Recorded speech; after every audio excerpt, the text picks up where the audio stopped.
Hey folks, and welcome back to The Mortgage Farmer. It's been a minute since we have been together. I just wanted to take a few minutes and just kind of talk a little bit about what's going on. So I hope you have had a wonderful summer.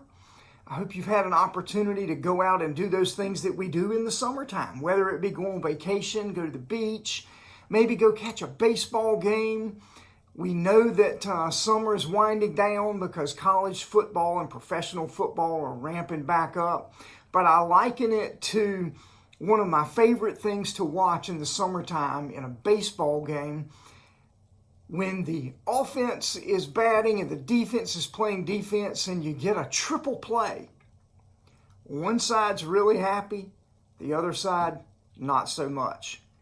I think we've got that coming about here with us as we talk about our economy. We're going to come back to that comment about the triple play and how excited the defense might be, but how disappointed the offense might be in just a minute. Let's talk about why we're here today. So we're waiting for smoke signals to come out of the Fed meeting that's being held right now in Jackson, Wyoming. It's today and tomorrow. And while many of those Fed members have publicly stated that they must raise the federal funds rate again, the winds of recession are blowing once again. We're going to hit on that a little bit. First, let's talk about, as I think you know, here in North Carolina, in the triangle of North Carolina market that I operate, let's talk a little bit. Home affordability is it's an index that is tracked in the real estate market to basically determine how affordable housing is at a particular time. Several years ago, with interest rates through the floor and the housing market itself, there was an abundance of supply. Affordability was at its highest point. People were able to qualify and afford way more houses than they had in the past. That is not what we've got going on right now. Home affordability presently has just been stated to be 71. Now, here's what that means. In the triangle market, nationally, the triangle market, the number's a little higher. Nationally, the median home price is $416,000. The home affordability index is presently at 71. What that means is that a typical family only earns 71% of the income needed to buy that median priced house. It's a market that we can track, and obviously as interest rates fall, that means that the monthly payment falls on the house. As the price of houses fell years ago, those two things together created an affordability index that was as high as it had ever been. It was approaching over 100%. Now we're at 71, like we mentioned before. So that's home affordability, and it's a little tight right now.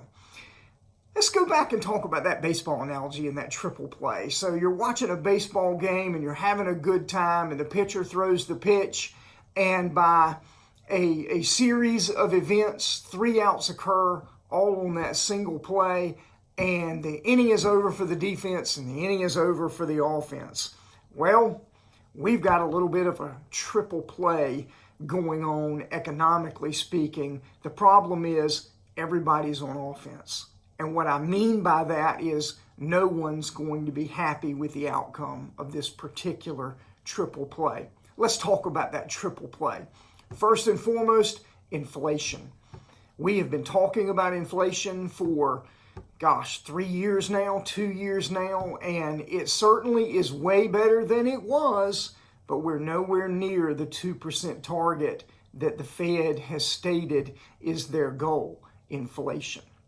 Well, to combat inflation, you have higher lending rates, mortgages, cars, credit cards, student loans. All of those things, the interest rates are higher which erodes your buying power. Now, when you add inflation and higher interest rates together, you can see the downward pressure that's being put, economically speaking, on each and every one of us. Well, the third out in this triple play is not something that a lot of people have thought about, because they didn't. It's just something that no one thought about, and all of a sudden it's happening. Back in the summer of 2020, you will remember, I don't believe any of us will ever forget where we were in the spring and summer of 2020 and the pandemic that came.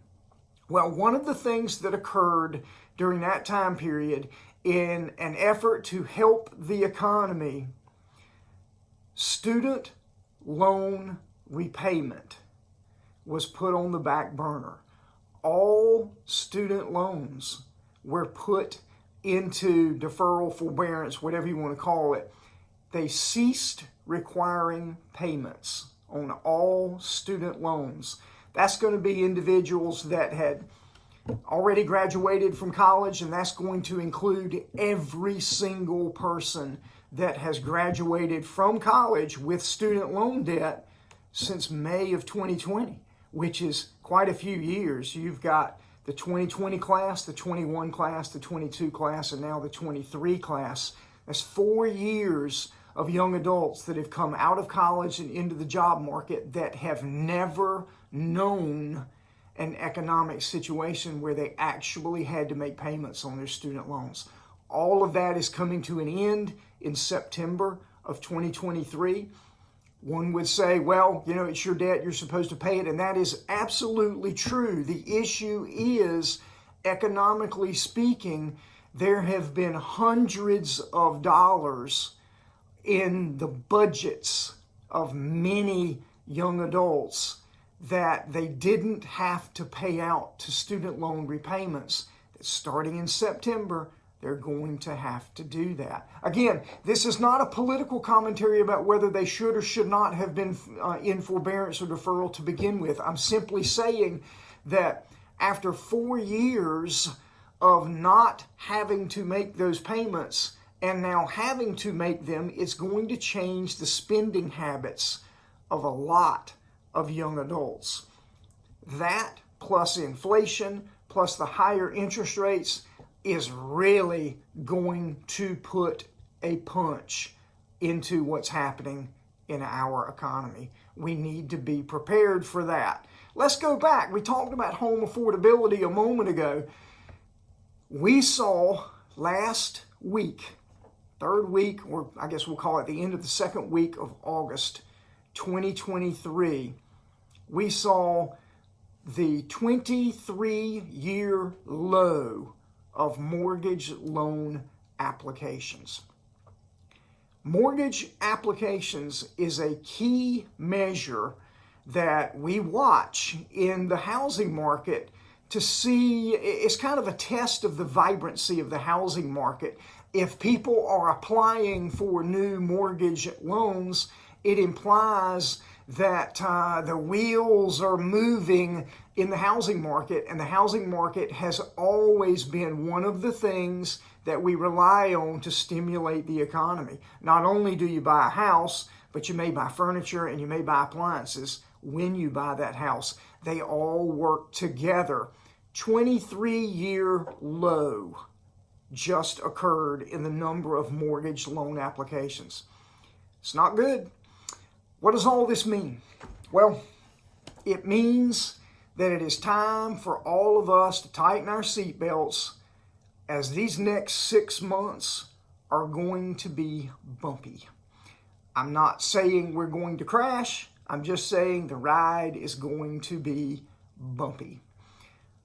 Will the Fed successfully thread that needle of the balance between inflation and pushing us into a recession from 100 yards away? If you've watched some of my prior videos, you've heard me make that analogy that what they're attempting to do with raising interest rates while not pushing us into a recession is like threading a needle from 100 yards away.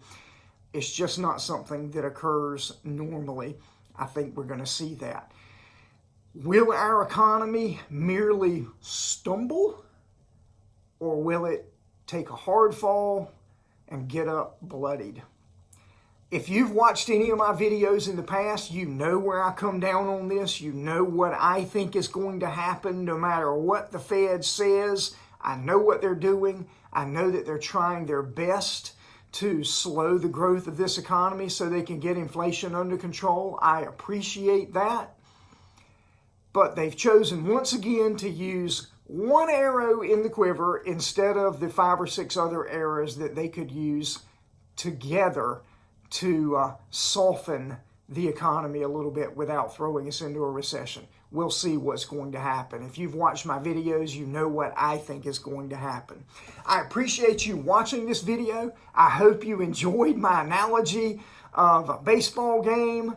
And the next time you're at a ball game and it's the 7th inning stretch and you sing "Take Me Out to the Ball Game," maybe you'll remember the analogy that the mortgage farmer just gave you. I hope you have liked this video. I hope that you will hit that subscribe button. We grow this channel through that traffic and the growth in that channel. We appreciate that. Hope you've enjoyed this. We'll get back together sooner as opposed to later as we dig further into the machinations that are happening in the economy and seeing if they're able to thread that needle. Thanks for joining me, and thanks again for watching The Mortgage Farmer.